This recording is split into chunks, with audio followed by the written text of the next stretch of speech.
mengetahui kalimat Allah, siapa Allah, tidak ada yang mengetahui pada zaman itu.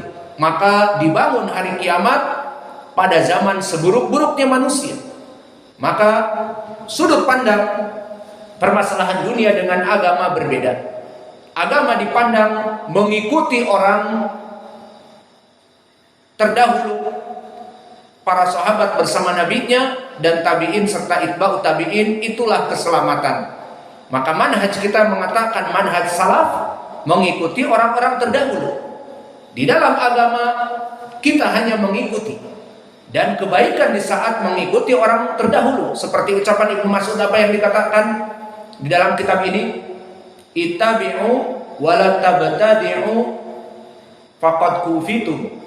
Maka ikutilah kalian ini athar salaf, jangan membuat perkara yang baru.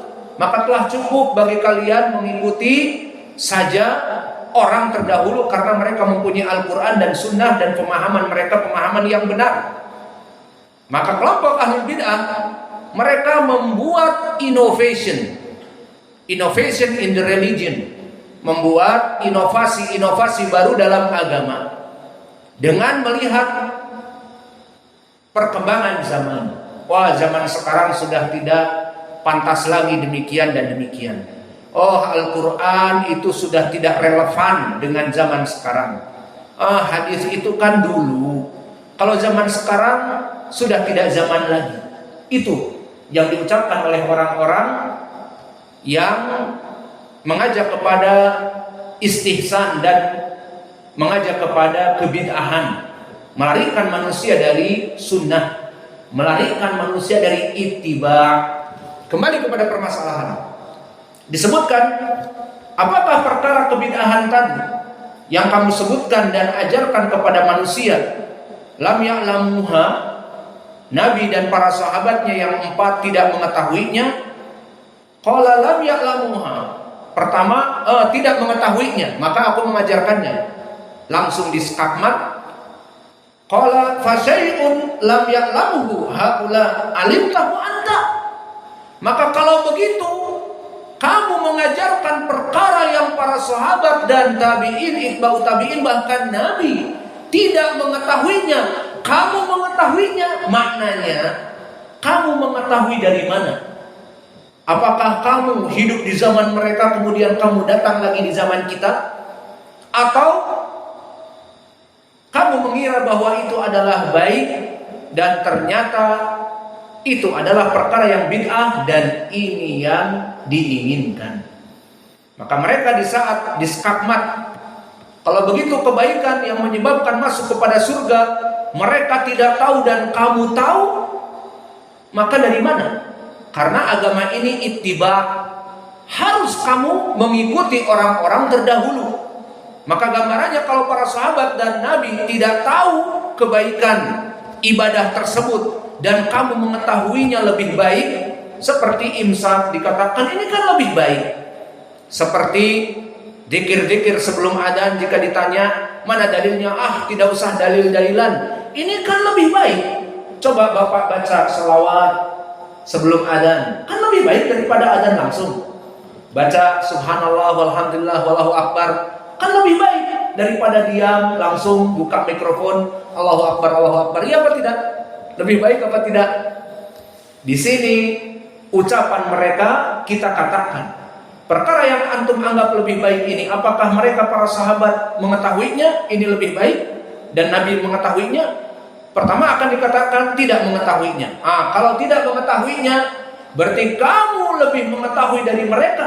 Dari mana sumber kamu? Dari mana sumber agama ini? Apakah inovasi ataupun mengikuti salaf? Ini dia kena di sini. Kemudian qala rajul fa ini aqul qad alimuha. Maka di sini dia berubah fatwa. Berkata mubtadi ini, fa ini aqul, maksudnya aku mengatakan qad alimuha, mereka telah mengetahuinya. Jadi mubtadi ini tadinya mengatakan mereka tidak tahu. Maka aku mengajari manusia kepada kebid'ahan ini. Maka di saat ditanyakan, kalau mereka tidak tahu jalan kebaikan yang kamu anggap tadi baik itu, Maka bagaimana? Apakah mereka tidak tahu lalu kamu tahu dari mana? Karena agama ini mengikuti Nabi dan orang-orang terdahulu. Al-Quran saja mengatakan al-yauma akmaltu lakum dinakum wa atmamtu alaikum nikmati wa raditu lakumul Islam madinah. Maka inilah dari jawaban bagi mereka. Maka dari sini kita bisa mengambil faidah. Kita sebutkan faidah di sini. Pertama, dari hasil munadharah ataupun dari hasil kisah yang ada bahwa Al-Adrami bermunadharah, berdebat dengan Ahlul Bid'ah Ahmad ibnu Abi Du'ad tentang kebid'ahan-kebid'ahan yang ada padanya. Maka dari beberapa marhalah, dari beberapa tingkatan munadharah ataupun tingkatan perdebatan. Tingkatan yang pertama, permasalahan al-ilm. Maka Al-Adrami di sini menanyakan, apakah permasalahan kebid'ahan ini yang kamu gembar-gemborkan kepada manusia diketahui oleh Nabi dan para khulafa ar-rasyidin? Maka dikatakan tidak mengetahuinya. Dan penafian ini menunjukkan pengurangan ataupun mendiskreditkan kepada Nabi dan para khulafa ar-rasyidin. Karena mubtadi ini menganggap bahwa Nabi jahil, bodoh kepada perkara yang dipikir oleh mubtadi ini lebih baik. Dan itu celaan kita kepada kelompok ahlul bid'ah. Di saat kita menikos, kenapa imsak?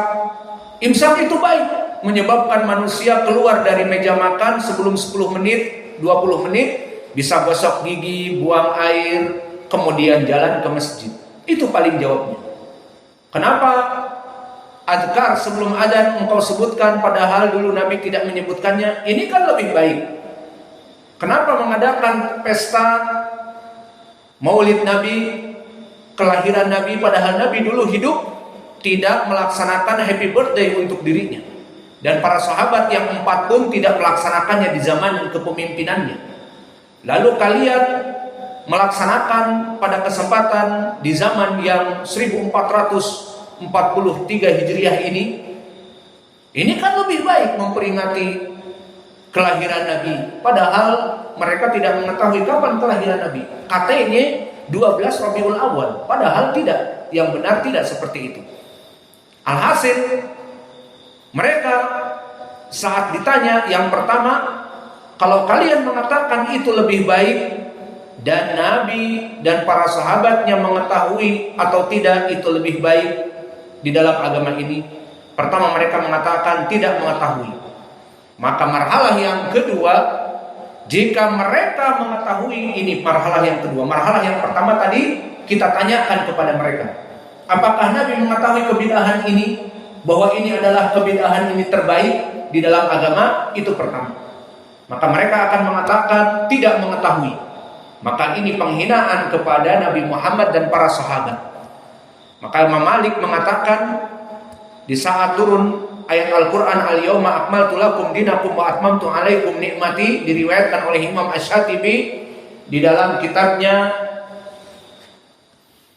Asy-Syatibi Al-I'tisam dari riwayat muridnya Al-Majishun.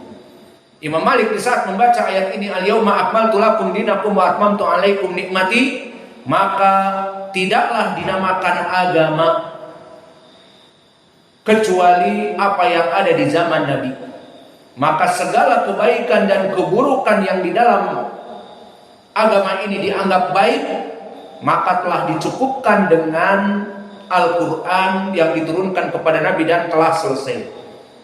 Maka dikatakan oleh Imam Malik setelah itu, faman ibtada'a qaumun bid'atan wa yara ala annahu khair faqad za'ama bi anna Rasulullah khana risalah. Maka barang siapa yang menganggap suatu kebid'ahan itu adalah baik di zaman ini, dikatakan ini baik, maka dia telah menuduh Nabi Muhammad telah berkhianat atas risalah. Karena Nabi tidak mengatakan itu baik dan kamu di zaman 1400 mengatakan itu baik. Berarti kamu menganggap Nabi Muhammad menyembunyikan perkara-perkara yang baik ini. Seperti imsak, di zaman Nabi tidak ada imsak. Bahkan justru pada saat itu Nabi bersahur. Seperti hadis Anas dan Zaid ibnu Thabit yang muttafaqun alaih. Ditanya oleh Anas, wahai Zaid, kamu sahur bersama Nabi, kapan waktu sahur kamu yang sunnah itu? Qadri khamsina ayat, sekitar 50 ayat membaca Al-Quran, 50 ayat, sekitar 10 menit, sekitar 15 menit. Justru pada waktu 15 menit itu Nabi sahur, mereka mengatakan imsak, tinggalkan meja makan, ayo gosok gigi, wudu, pergi ke masjid. Maka ini dikatakan baik. Imsak itu kenapa itu bid'ah? Oh enggak, baik. Kalau baik kenapa Nabi meninggalkan dulu imsak itu dan bahkan Nabi sahur? Maka apakah Nabi tidak mengetahui perkara yang baik ini dan kamu mengetahuinya? Itu marhalah yang pertama. Kita katakan kepada mereka, apakah Nabi tidak mengetahui kebidahan ini baik? Dikatakan mereka tidak mengetahui. Ini poin pertama. Kamu telah menuduh Nabi Muhammad berkhianat atas risalah. Kamu telah mendiskreditkan Nabi Muhammad, tidak tahu perkara yang buruk. Berarti kamu menghina Nabi Muhammad dan Al-Quran itu sendiri. Karena Al-Quran Allah telah ridho dengan agama yang ada. Al-yawma akmaltu lakum dinakum wa atmamtu alaikum ni'mati wa raditu lakumul Islam madina. Aku ridho kepada Islam dan aku cukupkan kenikmatan bagi kamu wahai Muhammad. Agama ini seperti ini adanya. Tidak ada imsak, tidak ada ihtifal maulid Nabi, tidak ada zikir-zikir sebelum adzan dan kebid'ahan yang lainnya. Tidak ada. Cukup agama seperti itu. Kemudian kamu menganggap itu baik. Marhalah yang kedua, kita tutup sekarang marhalah yang kedua. Di marhalah yang kedua ini, tanyakan kepada mereka, apakah Nabi tidak mengetahuinya? Jika dijawab tidak mengetahui, masuk kepada marhalah yang pertama. Kamu menghina Nabi. Bahkan kata Imam Malik, kamu menganggap Nabi berkhianat atas risalah. Lalu marhalah yang kedua, jika mereka mengatakan Nabi mengetahuinya atau tidak, dikatakan tidak mengetahuinya. Berarti kita berikan jawaban juga, maka jika kalian mengetahui dan Nabi tidak mengetahui, dari mana kalian mengetahui agama ini? Karena agama ini adalah ittiba. Kita mengikuti Al-Quran yang telah turun dengan Rasulnya 1443 tahun yang lalu. Maka jika kamu mengatakan Nabi Muhammad tidak mengetahui kebid'ahan ini, lalu kamu mengetahuinya, maka siapa kamu? Bagaimana kamu bisa mengetahui ini? Maka disebutkan, fasyai'un lam ya'lamhu haula alimtahu anta. Maka jika perkara kebid'ahan ini para sahabat dan Nabi tidak mengetahui itu perkara yang baik dan kamu mengatakan itu baik, bahwa imsak itu baik, bahwa mengganti adzan awal dengan Al-Quran itu baik, kamu mengetahuinya dan Nabi tidak mengetahuinya, ini marhalah yang kedua. Ini dipertanyakan kepada mereka, dari mana kamu mengetahui itu baik kalau Nabi dan para sahabat mengatakan tidak mengetahui ini? Maka ini marhalah yang kedua. Dan sekarang sudah adzan, maka marhalah yang ketiga insya Allah akan kita jelaskan di perkara yang akan datang. Kesimpulannya, di pelajaran hari ini diajari kita bagaimana jika kita ini berbicara dengan kelompok ahlul bid'ah yang menganggap dirinya itu melaksanakan kebid'ahan adalah perkara yang baik. Maka kita katakan kepada mereka dari dua poin tadi saja. Tanyakan kepada mereka, apakah dulu Nabi tidak memahami ini?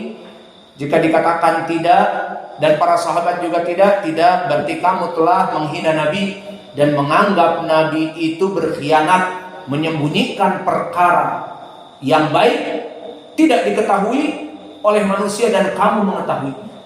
Yalah, dan yang kedua, kita katakan jika mereka tidak mengetahui hakikat dari kebaikan kebid'ahan yang kamu anggap tadi dan kamu mengetahuinya, maka bagaimana kamu bisa mengetahui perkara-perkara agama yang terdahulu?